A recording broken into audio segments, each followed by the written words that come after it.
The Ten of Swords, Ruin, is a card concerned with the end of a journey and the inevitability of its decay in the physical world. It is not as entirely without hope as what it may first appear, and yet this is a card certainly associated with that element of the end, as we can see on the Rider-Waite card, a very physical image of death, the end of this conflict of which we have seen throughout these cards is displayed here graphically for us to see. His life's blood runs cold upon the ground, the sun sets, and the journey is over. On the Tree of Life we are Malkuth in Yetzirah, and so we find ourselves well and truly in that world of formation, the furthest away from Kether, and finding ourselves basically in a world where it is ruled by decay and endings, a spiralling of things coming into being and fading away. Astrologically, we are the Sun in Gemini, and this is rather interesting as the Sun plays somewhat of a pivotal role in this card, suggesting a hidden light of hope running throughout it.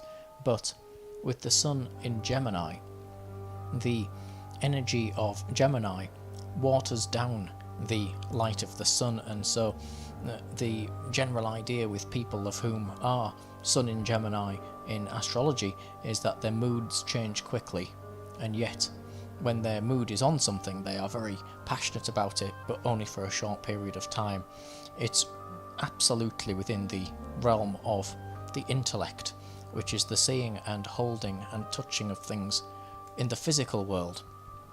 Of course, all of those things in the physical world are prone to this element of decay and of endings. They won't last forever. Upon the card we can see this, the background of the card has this quite fierce looking red and orange. It's almost quite unpleasant. It looks rather hot, sharp, like it's sucking us in. This is the colour of Mars, and it shows that the elements associated with Mars, which could be war of course and misfortune, that type of thing, have shown themselves in our lives. And Mars, however, isn't actually the dominant energy here. We're going to see Saturn as well, and so the whole background of the card is showing that all of the conflict we have seen has caught up with us in the end. So if we've lived by the sword, like we've seen on the Rider-Waite card, our character here has died by the sword as well. And so all of the swords on the Ten of Swords are arranged in the patterns of which we would see upon the Tree of Life, and they all have different symbols upon them. And so in the space of Kether here at the top, we can see the set of scales. The scales, of course, are Libra. This is perhaps of the greatest importance with this card, as people will naturally think this is a very grim and morbid card, and it can be in many ways, and yet it represents something of a balance, in that we can't actually grow if things don't come to an end. Sometimes we have to allow something to end in order for something new to begin, and Crowley himself talks about this card in the Book of Thoth. He says it's not completely without hope. Out of the fire rises the phoenix, and we must be able to lift ourselves up when we have nothing. And so that is the scales there shown at the top. Libra is also exalted in Saturn, and so we're seeing Saturn, Father Time, and of course with it death and endings. We can see that carried on with the next symbols, of which are in the space of Shokmar and Binar on the Tree of Life, and these have upon them an hourglass.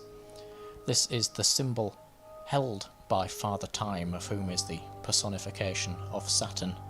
It's the time running out, the suggestion of impermanence in our lives and in all of the things around us. Just as castle ruins were once the centre of wealth and extravagance, and would stand up upon the horizon as a statement of the ruling powers of the day, they now sit crumbling and forgotten, home only to passing birds and whistling winds. These hourglasses, however, also show a symbol of the compass around them. Of course, in Freemasonry we see the compass. It's perhaps the most well-known Masonic symbol, and in simple terms it represents self-restraint, one's ability to rein in his wants and yearnings, choose things even if he doesn't want them in that exact moment in order to live a balanced life. And so it's balance. The castle ruin sits as it is in ruin, because otherwise we would still be in the Wars of the Roses or something. It is balanced. It has risen to power and crumbled away. The next symbol in the space of Geberah and Chesed is the Tau cross. Now this has a great many symbolic meanings to it, and yet here it's in reference to the Tau as the final letter in the Hebrew alphabet, and so it has the association with that end of the journey. As the last letter of the alphabet, it is the final destination of the things around us, carved up in the alphabet of form, coming from thought.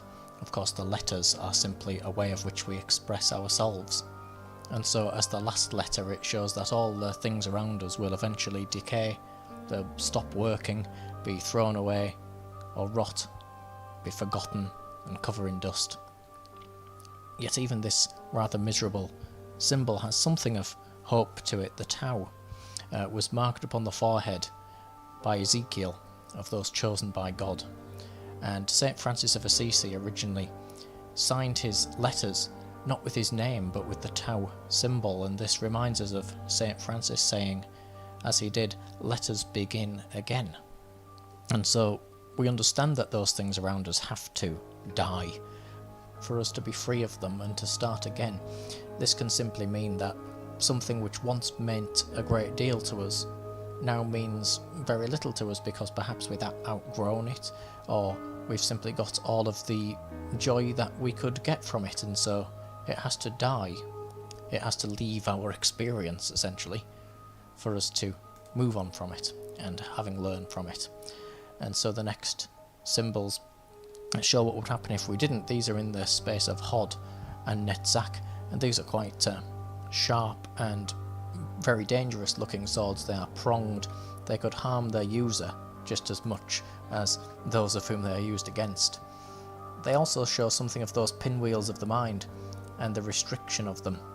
They even look somewhat like Saturn in a way, and so it's that turning of the mind and that refusal to move on, that refusal to let those things in our mind die so that we can begin again.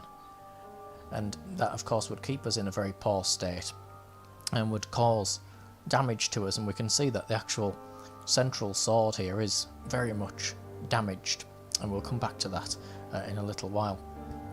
The next symbol down, we see these two swords next to each other. The symbol in the space of Yesod is the sun.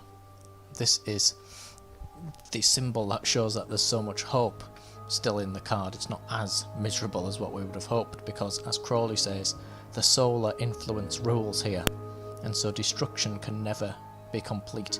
So when something dies, it does begin again, like we saw with the Tau, like we've seen all the way around it. It's the dark night and the breaking through of the sun from the clouds in the morning, and underneath that we can actually see us. The final symbol here in the symbol of Malkuth in the physical world is a pentagram with a lunar crescent underneath it, and so the pentagram of course is us. It is spirit animating matter, those 4 points there being the things which make up that physical world, or the 4 elements, and the other point is spirit entering matter with the breath of life. The lunar crescent is the subconscious. It's those fears that we've had, of which we see in the moon card, of which have come out and started to manifest into the physical world, and so in the world of the day has leaked over something of the night, if you want to look at it in a poetic way.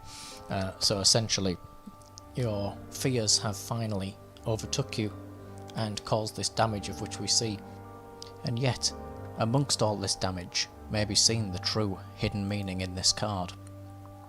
The central sword, which is in the position of Tifereth, the Sephiroth of where the most paths cross through, is here shown as the heart. And we can see that the sword has actually been physically broken by all of this pressure and destruction. And yet, the bottom swords here, those representing things such as the mind and the sun and the power of ourself, is actually holding the heart in place. It's like it's literally pinning it down and holding it.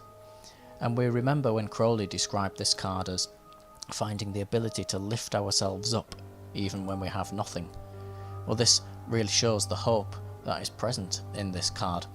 The things around us may decay, fall away and die. We may simply outgrow certain things, or we may experience them for a while and then feel that it's time to move on. And yet, behind all of these changing things is something which does not change, and that is our heart. That is the spark of love within them.